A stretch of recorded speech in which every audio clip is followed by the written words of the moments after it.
Hey everybody, it's Ron Johnson, and this is the Ron Johnson Show on Locked On Sports Minnesota. Got a loaded show for you today. I'm excited to get Tanner Morgan. I sat down with him before the Gophers game. We talked quarterback play. Ethan Kaliakmanis, Drake Lindsey.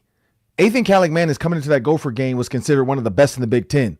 But Drake Lindsey did something that Tanner Morgan kind of pointed out could happen. We'll catch up with him in the Hanging Ron Johnson segment. But the Minnesota Vikings lose to the Steelers. There's some about this Browns game now that worries me. We'll talk about that and much more coming up next on the Ron Johnson Show. Locked On Sports Minnesota Podcast. It's endless Minnesota Vikings talk with the diverse voices of your local experts. Now the Ron Johnson Show.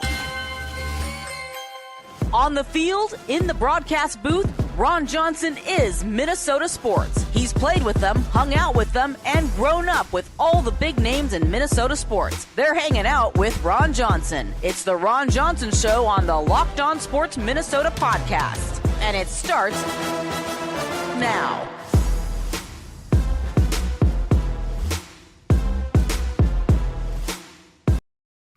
As we get closer to October, I'm grateful to say it's a beautiful Tuesday, and I'm Ron Johnson, and this is the Ron Johnson Show on Locked On Sports Minnesota. Some of you guys where you're listening from, September, October, still warm. I know you Iowa people, it stays warm down there. Wisconsin, but Minnesota, you never know what you're going to get in September and October, but we got some beautiful, beautiful, beautiful September, October weather ahead of us coming up this week.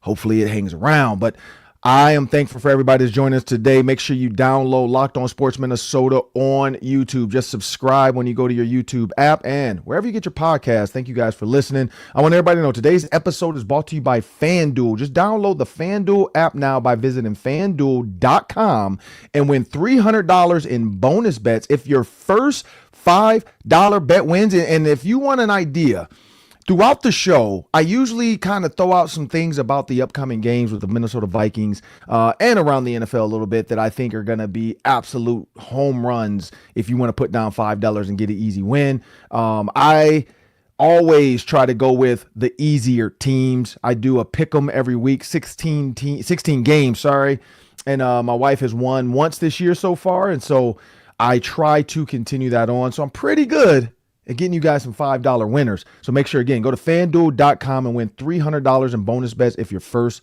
$5 bet wins. Well, as I said, we got Sam Ekstrom, who's going to join me, my co-host, my producer, forward in the show. In the Hang Around Johnson segment, we got Tanner Morgan, one of the winningest quarterbacks in Gopher football history. Well, he was there for 27 years.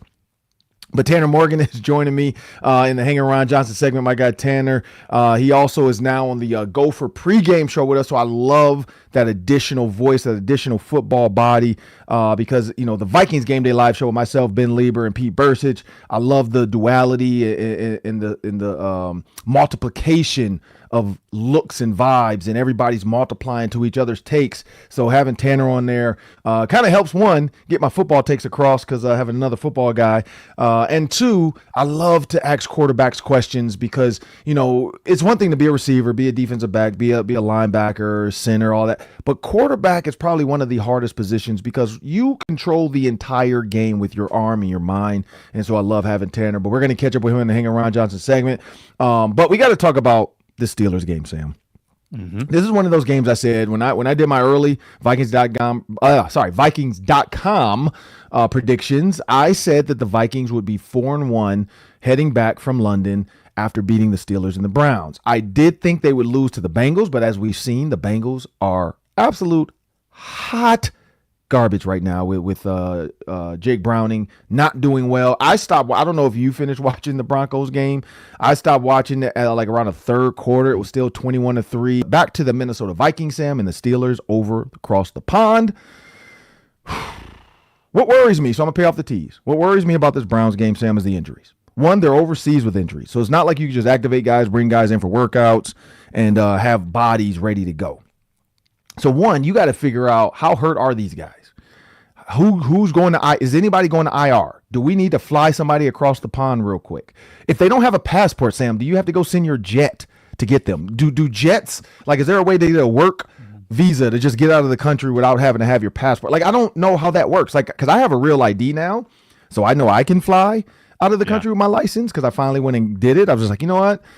because I think May 1st of 2025 or something was like the real ID. You're going to need that or your passport. So, I went ahead and got it done, even though it took like 3 months, Sam, almost 3.5 to 4 months for it to show up. So for those that have not gotten your real IDs, I would start now. If you have any holiday travel plans coming up and you want to not have to bring your passport, you better go now, because it's probably going to be log jam because everybody wants to travel for the new year, that February, January travel season. So I got it out the way, Sam. So when I go to Mexico after a long year, a long football season, show after show, modeling after modeling. I model 2 people. I'm modeling for Target tomorrow. I got Mayo Clinic coming up next week. So I do a little modeling. I used to be the young guy. Now I'm the 45 to 55-year-old guy. Like, I don't know what that role is in a shoot, but that's me now. I'm the 45. When I looked at that, they're like, we're looking for a guy 45 to 55. And I'm like, that's not, oh, wait, I'm 45 now. That is me. That is me. And I do have the gray hair and the beard. Little gray in the beard, yeah. Little gray in the beard, little gray in there. It's normally more gray for those that follow our show. I did color it a little bit. I'm not ashamed to say it. I colored it a little bit for the photo shoot tomorrow because I wanted to look. I didn't want to look super old, but I wanted to, look like a hip dad. I don't know what my job. I'm supposed to be a dad in this Target shoot. In the Mayo Clinic shoot, I think I'm just a patient. But either way, I wanted to kind of look a little clean. So I colored it a little bit, not too much. It still got gray in there. You can still see the gray. I didn't want to, I have gray. But Sam, when I thought about that, going to Mexico, I'm like, I got to have my ID ready. And so when I was thinking about the players, I'm like, how does that work? Because you still are on an international flight. I know the team has to clear you, but you still have to go through TSA by rules, because I've done that flight with the Gophers and we do all the stuff. We have to get wand and everything before we get on the bus. Once you get on the bus, you can't get off the bus. If you get off the bus, you got to go back through security. So once you're on the bus, you're technically cleared to be on a plane, because they're going to take you right to the tarmac, and then we walk into the plane. And so I thought about that with these players getting hurt, Sam. How do they handle bringing guys in for workouts this week? Because you're in London. Like, you can't just ask a guy off the street, hey, man, we're going to fly you in for a workout, but it's an 8-hour flight to London. Is that okay? And then that guy gets there on like he has to meet them there on a Sunday, a Tuesday or something. It's not like you could just get on your app and say, okay, Minnesota Vikings, get me an Uber. No, you got to, that's a lot of figuring it out. So I don't know how the Vikings are going to handle this. I don't know who's going on IR, but that's what worries me, Sam, about this is the injuries. The injuries worry me, especially the offensive line facing Myles Garrett and this defense with the Browns. Any takeaways before we jump into the Browns? Any takeaways, other takeaways? I know we do a bunch on the postcast, but any other takeaways from the Vikings game that you thought about over the weekend? Yeah, I mean, I'm thinking this offensive line could derail the whole season. Like, if they never get to play together as a group, I mean, that could totally undo all their offseason work, all their offseason planning. Ryan O'Neal could be out for an extended period of time.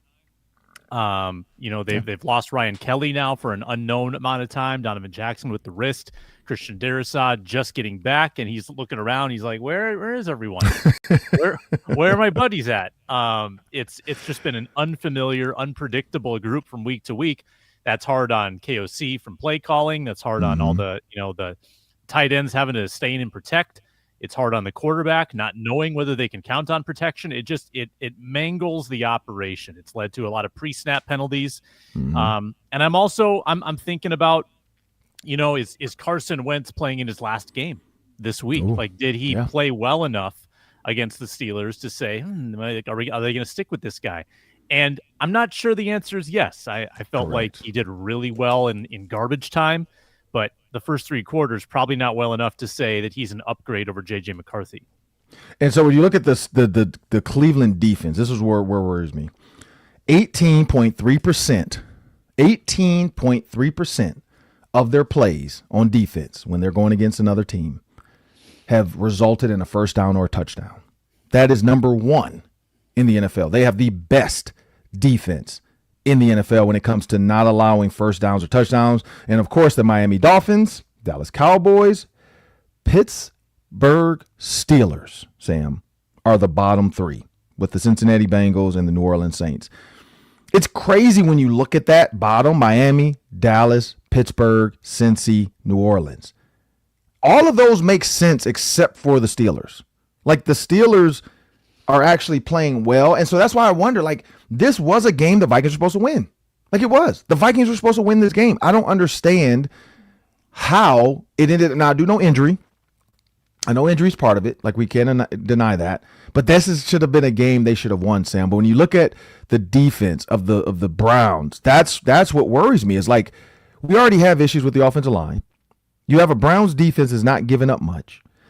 I just wonder that. Like, I wonder how much of it, because when I did I did some play breakdown stuff for the pregame show this week, because we got another early one, 7 a.m. Myself and Mark Rosen. I don't know if Dawn Mitchell is going to join us or not, but I know myself and Mark Rosen again.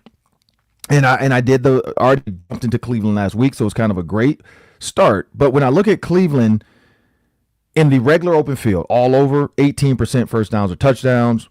But then when you go to the red zone, and that's what's weird, 25% of their red zone plays have resulted in a first down or touchdown, which is like bottom half. I think that's there's like 1, 2, 3, 4, 5, 8 teams worse than them. Which, New England, Indianapolis, New Orleans, Miami, Giants, Cincy, San Fran, Chicago. All the usual suspects that if you looked at the records, I probably could have said, Sam, who do you think is worse than the Cleveland Browns in the red zone? And you probably would have named some of those teams. Record show, output shows, and in the head coaching carousel or quarterback issues they have shows.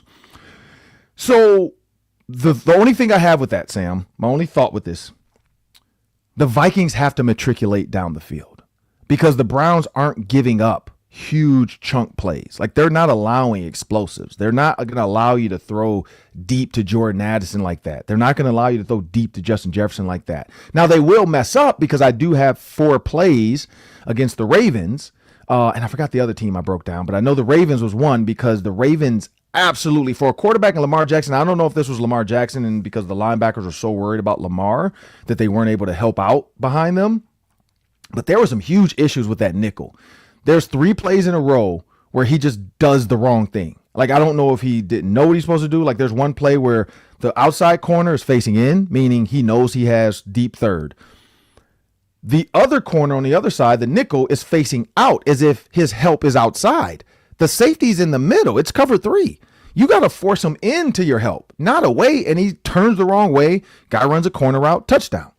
Next play, guy runs a motion. He does the same thing that the Steelers do, which you motion the guy through the line of scrimmage, run a corner route. Who is it? Same nickel back. Same guy. So I hope Kevin O'Connell is watching that. Short little flight over to London, to a little fish and chips. Guys are probably there today with their day off, having a little tea and crumpets. I don't know what they're doing over there. Getting rehabbed, getting healthy, seeing the sights. Checking out London. Again, I think a lot of their families are coming for this one because they knew they would have a day off over there. So they should have their families there to kind of walk the cities with them, check out the sights.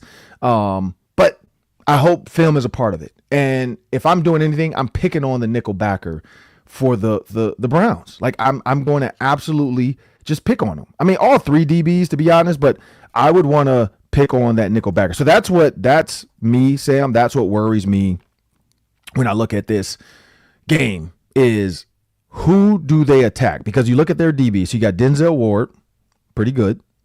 You got Greg Newsome. That's the issue. And then you got Miles Harden.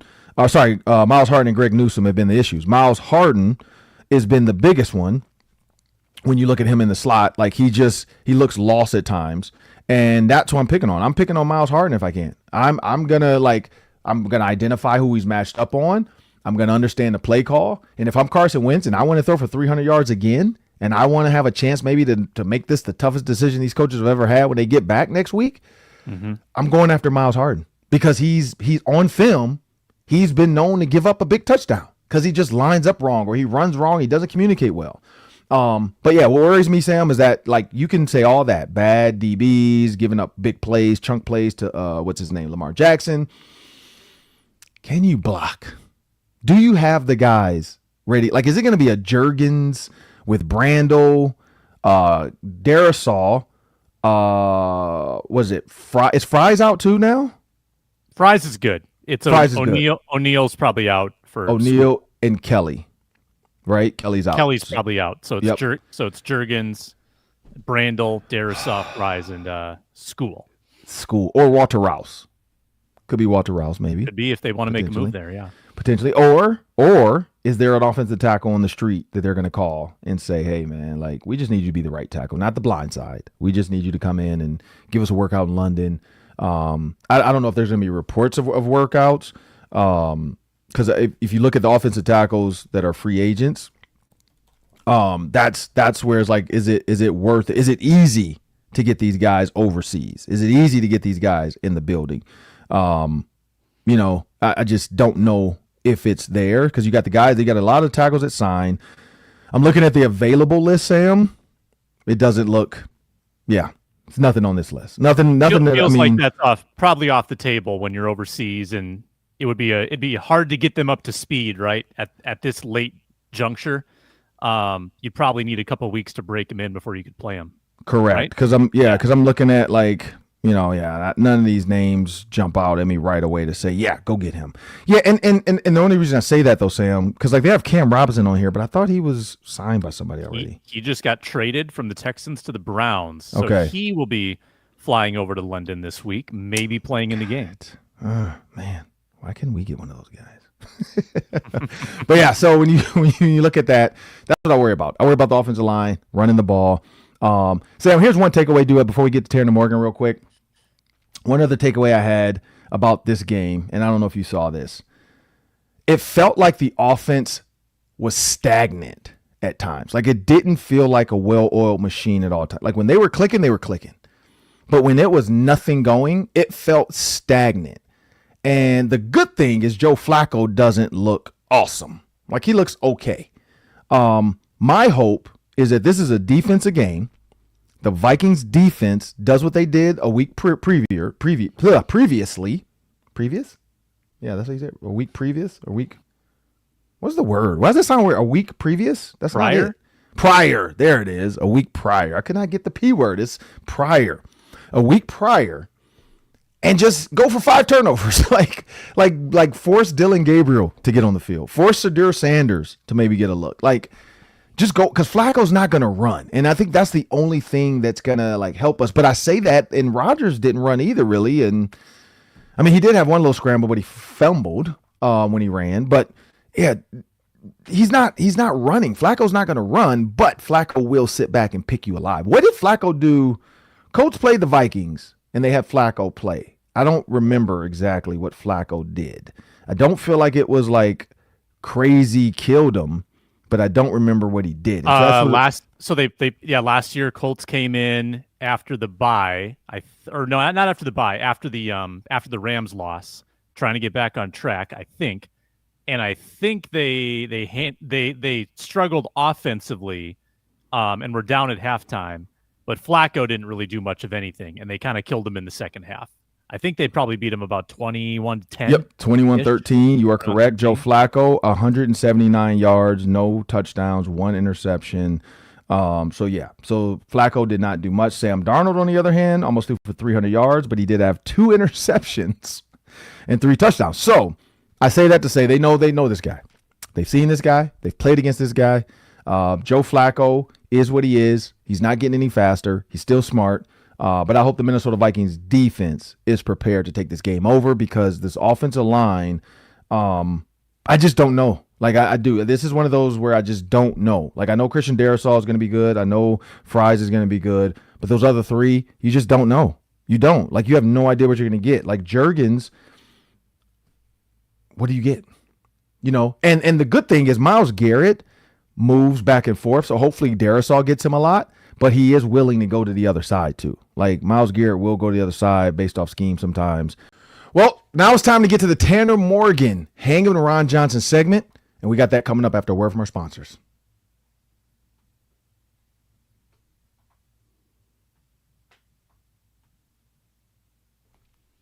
And we are brought to you by FanDuel today. The NFL season is getting to the midway point, honestly, quarter of the way through, and they still have an offer that you don't want to miss. If you're a football fan, this is irresistible.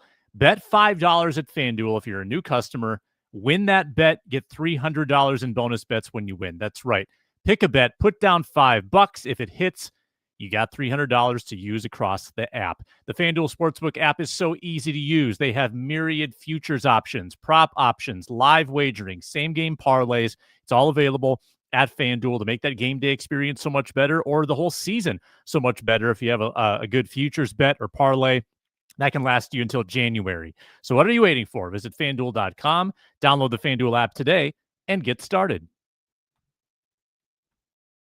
A special Hangar Ron Johnson segment. Got my guy Tanner Morgan join me today on Gophers Game Day. Tanner, I saw you do your Big Ten Network deal. You know, you're a little bit behind the camera for that one. This one, you're in front of the camera the entire time. I know you did the halftime breakdown because I've done the Big Ten Network before as well, so I know what that's like. Kind of prepared, got the mic, but nonstop on the camera, man. How was your first show with the Gophers Game Day? Dude, it was fun. I mean, new world, new things. You know, having people talk to me through the headset's the first time I'd ever done it, but you know, the coaching staff was great from both parties, Northwestern State and here at the U. But I really enjoyed it, man. I was just trying to be like you out there, you know? And looking at, you know, being back on campus, man, you know, did you ever think you would be a Minnesotan, you know, when you played it back?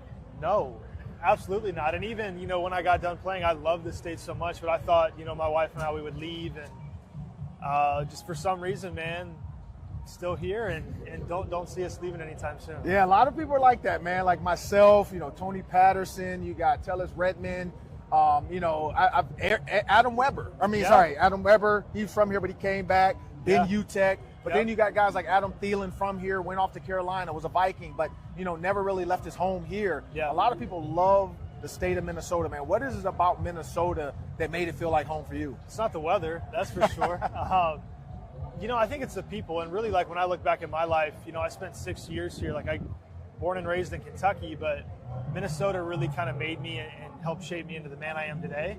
And I love the people here, especially, you know, where I live in the state. I love it. You know, I love being close to Lake Minnetonka and all those things, and I just love the area and really love the people of this state. And once you know how it is, once you develop relationships and connections, it's hard to leave a place where you love the people that you're surrounded with, and that's kind of what it came down for me. Yeah, when you think about this game, you know, you've been in this position.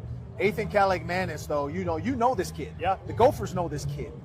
How much is it, like, for him pressure-wise to just relax, like not come out the tunnel and feel like, you know what, I got to be a god today because I want to show everybody in Minnesota that doubted me that I am as good as I say I am, and I'm as good as the numbers say I am. Yeah, he's got to fight the human nature to do exactly what you just said, to want to prove other people wrong instead of proving himself right, whatever that may be, right? And he had a lot of people here who believed in him, gave him a lot of opportunities to be successful.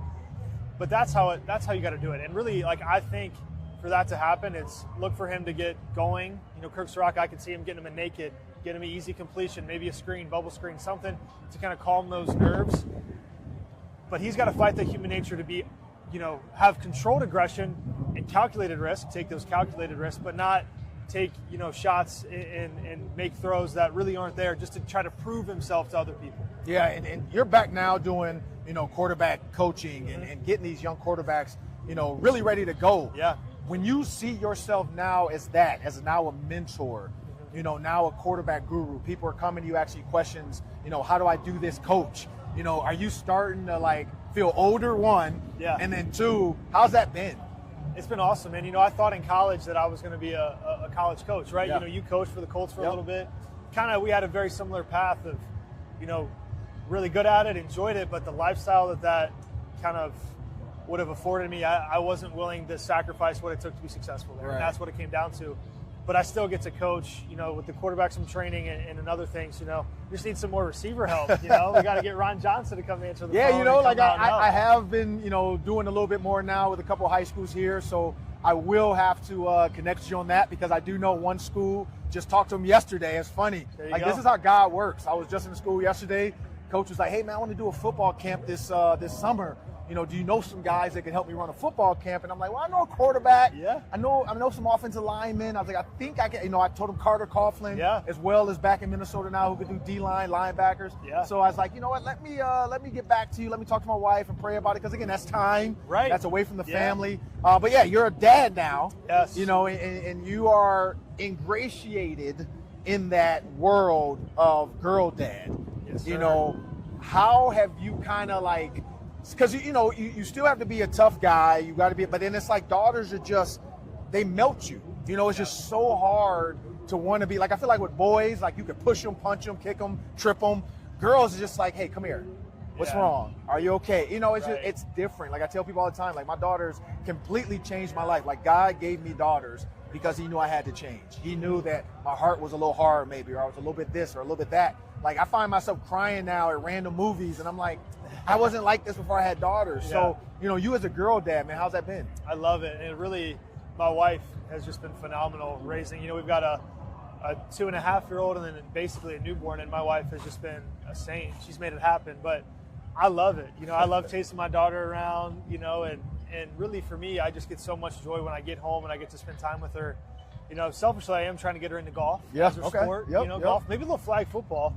We get a little flag football team going. That's growing, women's flag football. But, man, it's stretched me as a person and as a man and stretched my faith, too, of really dying to myself. Yeah. You know, and I'm sure you can relate to that. But there is no better feeling in the world than when my daughter looks at me and just starts running right to me to give me a hug. I love it. It's different, man. And I will say, like, boys learn from their father, but they love their mother. Girls learn from their mother, but they love their father. And it's such a unique, like, you'll see it in a couple years as your kids get older. You could see the traits of both of you, good and bad. You know, like, oh, you, babe, used to do that when you were 12, or I heard your dad told me you did that at 15. You know, and you kind of gotta like let them make their own mistakes. And so we're in that now. We have a 9th grader and a 5th grader. So it's like, you know, watching our high school daughter, you know, first school dance last night, coming home, a little bit sad, you know, and it's like, as a dad, I just want to fix it, you know, and I'm like, my wife's like, just let her be sad, you know, just be sad with her. Like, it's okay. You don't have to fix everything. And so learning that, like, that's a lesson for marriage too, right? Yeah. Like, it's like, just be with them in that moment. You don't have to fix it. Just listen and be like, okay, hey, I know you had a tough day. Do you want to go to Starbucks? Do you want to do this? Like, do you want to, let's go do something. And so that's what me and my wife are going to do tonight to kind of cheer her up a little bit of just, you know, and it's one dance, it's dumb girl stuff, you know, but it's understanding that to me it's dumb, but to her, this is her world. But she'll remember how you made her feel. Yeah, and that's why I kind of gave her space last night. I let her stay up to midnight and watch TV, and I'm like, you know, all right, like you got softball Sunday, so you can't be too tired for the weekend, so let's make sure we get, you know, our rest and da-da-da. But looking at this game, you know, back on campus, maroon out, so this is the storyline I want to say, or here's the sentence to finish. Okay. The Gophers win this game if? Man, that's a great question. If you disrupt Rutgers' offense. I mean, you talked about that in the pregame show of, you know, the X factor is that Gophers blitz package. To me, I think that helps them, you know, take control of this game is if they can slow down that Rutgers offensive attack, which has been one of the best in the country, especially the Big Ten. If they can slow that down with different blitzes, you know, mix up the picture, make Ethan kind of have to think instead of just reacting and playing football and cutting it loose, then I think the Gophers win the game. Well, there you heard it from Taryn Morgan. We'll see. Do you have a prediction for the game? Because this will air probably Tuesday, so it'll be after the fact. What's your prediction for the game? The prediction is I think the winning team's going to win the game. No, I really think this is going to be a high-scoring game. Yep. I'm really excited to see the quarterback duel of Drake Lindsey versus Ethan Kaliak-Manis.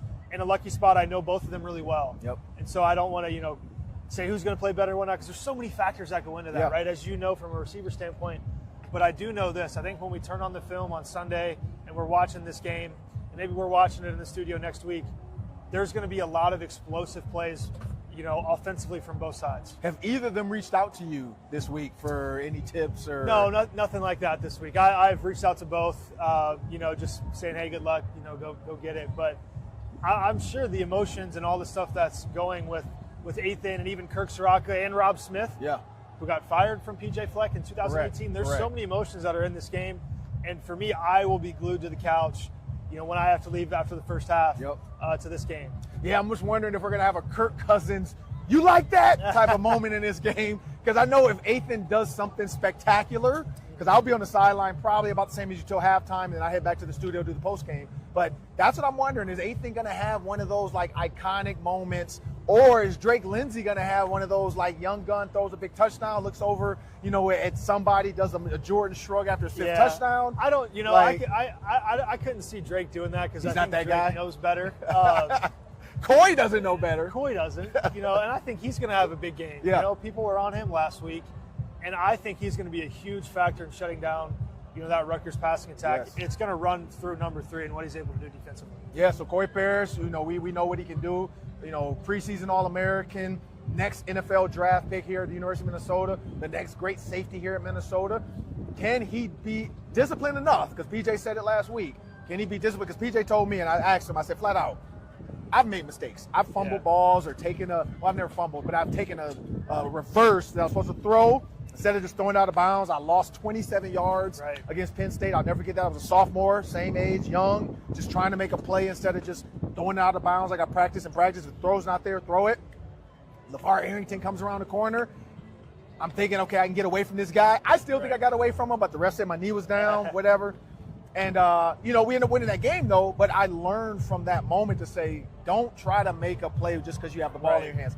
Get out of bounds. Don't take that extra hit. And Corey Parrish is going to learn from that. But I'm Ron Johnson's Tanner Morgan. We're here on campus at Huntington Bank Stadium. It's still TCF in my opinion. It feels like it. It's Huntington Bank though. Stadium. Give Huntington Bank their credit. And we're looking forward to this Rutgers Gophers game. So when this airs on Tuesday, we'll see what the outcome is. I'm saying the Gophers win in the shootout. And Tanner says whoever wins is going to win. So after this, we got the Daily 3 coming up, and we'll do that after a short pause and a word from our sponsors. Well, I always love catching up with former players, and I'm going to maybe try to get maybe a couple more just quick hitters from Tanner Morgan since we'll have him all season. Get his take on the NFL season. We didn't even talk Max Brosmer. Like, that was a funny thing. But we did talk Ethan Kaliakmanis and Drake Lindsey because he's talked to both of them, so it was fun to see that. But, of course, everybody knows the Gophers did win. I picked the Gophers, so you guys saw it. That was recorded Saturday morning. So I did pick the Gophers to beat Rutgers, and it came down to the wire. I was a nail-biter for me. But now it's time for the Daily 3. 3 questions, as I said, 3 minutes. Let's take it away, Sam. It's always fun to play number one, and the Gophers have that opportunity Saturday night. They're taking on Ohio State, underdogs by 23.5 points. Ron, you've gone into Ohio State and won before. Can this Gophers team go into Ohio State and win? Well, I got the champagne ready. I'm going to get a cigar just in case. Just in case, Sam. I mean, it's going to be a late one. I do have to get up early, though, so I'm not going to pop the bottle. I'm going to have it because I got to get up at like 5:30 a.m. the next day. So this is going to be another tired one for me. 6:30 kickoff, probably done by 9:30, 10 o'clock, done with the post game by like 11, probably hopefully in bed right at 11:20, and then up at 5:30 to head over to Fox to get ready for the Vikings to take on the Browns. And so do they have a chance? Yes, everybody has a chance. It's any given Saturday. The movie is any given Sunday, but any given Saturday, they have a chance. Sam, the one thing I looked at, so the last game, and this is the only reason I say this, the last game against Washington Huskies, I watched that. I've been watching it now back and forth a little bit. The biggest thing Washington did, and Jed Fish, former Gopher coach back with Tim Brewster days, Jed Fish is now the head coach of Washington. Jed Fish did a great job of keeping Jeremiah Smith contained. Like, he didn't try to play coverages that would allow him to get loose. Now, as the game went on, because I think it was like 3-0 at one point, but as the game went on, it's inevitable. They ran a behind the line of scrimmage wide receiver screen that looked like a jet sweep screen, but it was just a smoke screen to the receiver because the front 2 receivers weren't even running routes. They just went and blocked. Luckily he threw the ball on time so they didn't get in trouble for blocking before the throw. But it was a screen coming from the backside. Nobody expected it. And he just hit the tunnel and scored. And then after that, Ohio State does what Ohio State does. Washington couldn't get anything going. My hope is that Drake Lindsey goes in there. Jalen Smith goes in there. Logan Loya, Lemeki Brockington, John Nestor. Guys walk into that building like, I don't really know you. I don't care what you think you are, who you think you are. There's always a chance. Like, they beat Penn State when they were top ranked. We beat Ohio State when they were top ranked. We beat Penn State. It can happen. It can happen, but you can't have any errors. And that's why I say, yes, they have a chance, but there can be no errors. Drake Lindsey, I hope the Gophers offense does what they did in the second half of Rutgers, which is come out in the up-tempo offense. If they don't, I'm going to question why. Like, are you worried about what Ohio State could do? Because Ohio State is just like every other school. If you don't allow their coach to do anything, it's the players on the field getting quick calls and then having to react. Now you have a chance to catch them versus their coach saying, okay, we're going to be in cover 4 here. Watch out for this because it's 3rd and 7. If you just come to line of scrimmage, those players are just like, all right, who's where?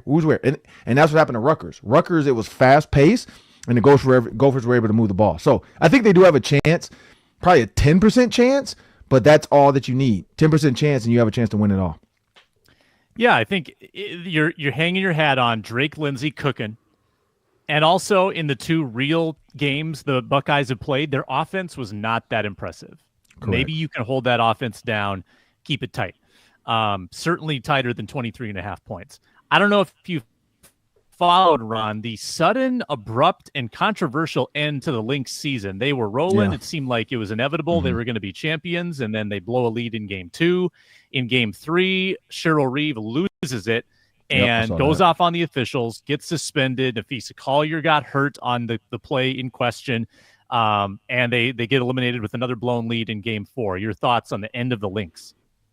Yeah, so one, when New York Liberty got eliminated, I was like, oh, this is the Lynx season now. Like it's right there for the taking.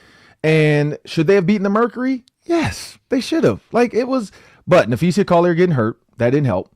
But the fact that they won a 69-82 game showed me that they had it. Like you have the stuff required to win if you can blow a team out like that. You turn around and you lose a close one, 89-83, and then you lose the next one, and then your coach absolutely goes ballistic. Now, I watched that play, and it is a bang-bang. Nafisa Collier is hurt. She's laying on the ground. Coach is assuming the hit happened before the steal. And I still think this is a weird rule. Because just like in the NFL, even if you bat the ball, but you hit the quarterback in the face, it's still a flag. Like you still ran through them. And so just because they took the ball, it was simultaneous and the girl hit her knee. In my opinion, that's a foul. Like you had to run through her body to get the ball. That's like saying, I'm going to run full speed at your body.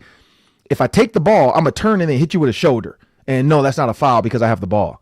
Like it's a foul. It's a foul because now, yes, you're the offensive player, but you just ran her over. So it's a charge then. Like it's still a foul. You can't take a ball and then run somebody over. I don't care how they say it, how they do it. It's a foul. And if that were Steph Curry versus whoever, Steph Curry gets that call. They're going to call a foul on Steph Curry. He's at the free throw line shooting free throws over the ball, take the ball out, side out, Warriors. If it's Kevin Durant, like they're going to give it to well, I don't know. The refs hate Kevin Durant. They hate James Harden too, but they love them some Steph Curry. So I'm going to give it to Steph Curry. I don't know any other players that they love that much they would give that call to besides Steph Curry, because some of these other guys with the step backs they hate. But, you know, if that was, let's flip it on the other side. Like Nafisa Collier, Lynx, like just not a sexy setup, but like if that was Paige Beckers, oh, they're calling that foul. Like they're giving Paige Beckers that foul. Like she is the heart of the league. They love her. I think Caitlin Clark, maybe. I know they hate Caitlin Clark right now, so I don't know. But I feel like certain people would get that call. Fee being as tall and as strong as she is, I just think they assume like incidental contacts, ball was stolen. I think that was a foul. But, you know, it is what it is. They lost, and now they got to, you know, you got to go back to the drawing board, get Nafisa Collier healthy for next season. Hopefully nothing too bad and just a simple little knee bump. And it's just bruised and sore, and she'll be back, you know, in a month, and then, you know, take her off season and then come back strong next season. But this is a team that has the roster to win it. Question is, who do they keep? Is everybody coming back? I know they made a trade late, so is that girl going to stay? Was it Dejanay? Carrington, yeah. Yep. So is she going to stay? So that's all the pieces to it. Can they get back to where they were? They've won before. It's tough to keep continuously getting back to the championship. Like people make it sound simple, but it's not easy. So, but yeah, it sucks the way it went out. But I love the coach for fighting for her players, even though she might have been a little wrong. Though I get it. It's the way the call is made. But I think her point is other people probably get that call. Yeah, she's pretty bothered by the officiating in general, it sounds like. And a lot Correct. of people She I've wants seen an on overhaul. Twitter. Yeah. A lot of people upset with the amount of physicality that gets allowed against the bar in the league. Another controversial one, Ron, a tie in the NFL, 40-40, Packers and Cowboys, wildly entertaining game. A lot of people complaining, though, about the tie. Why do we have a tie in football? Would you try to overhaul overtime to eliminate ties, or are you good with it? I would do what they did. You get one quarter to just play it out, and then I would go to college football rules. It's faster, it's exciting, it's entertaining. Go to the 30, because NFL, you don't need to go to the 25. You're pros. Go to 30 or even 40. Make it somewhere where the kickers can't just keep kicking field goals all day, because that would be super annoying. But I would say maybe go to the 30, 35-ish, because then that makes it a 45, 52-yard field goal, give or take. not a chip shot. But I would say I would only allow 2 field goals, and then you got to go for it after that, and then let's see what happens. Like I think, yeah, the tie is dumb to me because it's going to come down like in the NFC, for instance. Now, if the Packers had lost that game, which we were hoping, if the Vikings somehow find a way to win 10, 11 games, that loss would have helped the Vikings. But now that tie doesn't go as a win, but the Vikings would have, like, let's say they have the same amount of wins, but now the Packers have a tie, and so they don't have that loss, and they end up being NFC North champs. I think it's still going to be the Lions. Right now, I was looking the Lions like turned the corner, and they look really good. But I just feel like that could be the potential of the wild card spot for the Vikings-Packers. Like, I don't like the tie, but it is what it is. Like, I think they're just like, look, this has been a long game. We played an additional time. We're done. So, yeah, it is what it is. I don't know how much longer they could have went because, I mean, we've seen some college football ones go to like 7, 8 overtimes, and maybe they don't want that for the pros, but I think I see what the fans want because I think I saw a lot of people post their bets, and they were pushed.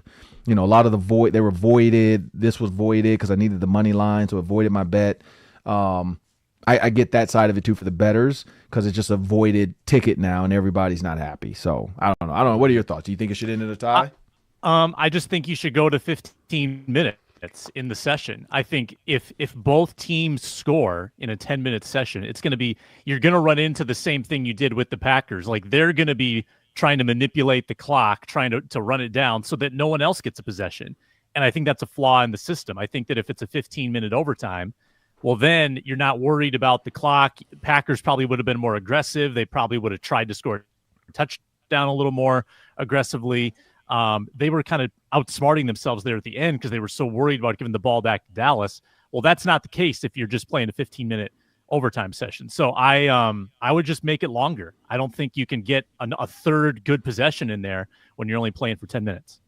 Yeah, I mean, it is what it is. It ended up in the tie, and people aren't happy. But Miles, also the sack. I don't know if you saw that one, the Micah Parsons sack. People were pissed off about that being a sack because it was no lost yardage, but it was no gain yardage. And Dak Prescott said, yeah, they gave the fans what they wanted, a Micah Parsons sack against his old team. But, you know, he's saying he got back to the line of scrimmage, which I believe that should just be a 0. Does not go. It shouldn't go either. It should just be a tackle. Well, it was a rushing. Yeah, it was a rushing attempt. Also, right. Like, he was clearly rushing with the football, trying to gain yards. So yeah, I didn't get that one either. I don't know what the rule is. If it's just left up to the statisticians, it is judgment. 100%. Yeah, just like tie, like sacks and a half. Like, that's up to this guy who's doing the stats that day. Like, so that's why, like, Ray Lewis. I remember Ray Lewis joked. I forget, not Ray Lewis. Somebody else joked that Ray Lewis must be paying our statistician because they were like, how did he get 19 tackles?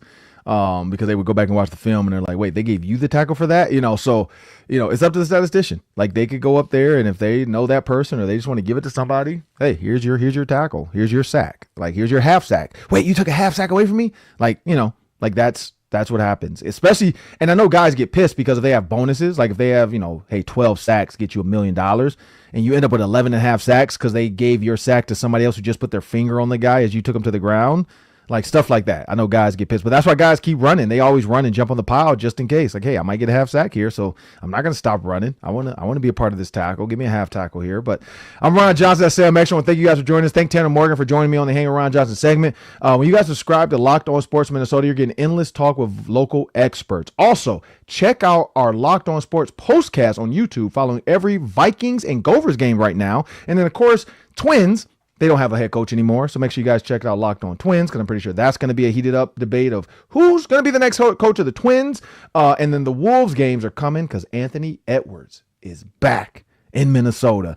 But Luke Inman does every single live broadcast after every single game. Never miss a postcast by subscribing to Locked On Sports Minnesota on YouTube. Thank you guys. Have a great week, people, and we got some good football coming up this week. Enjoy it.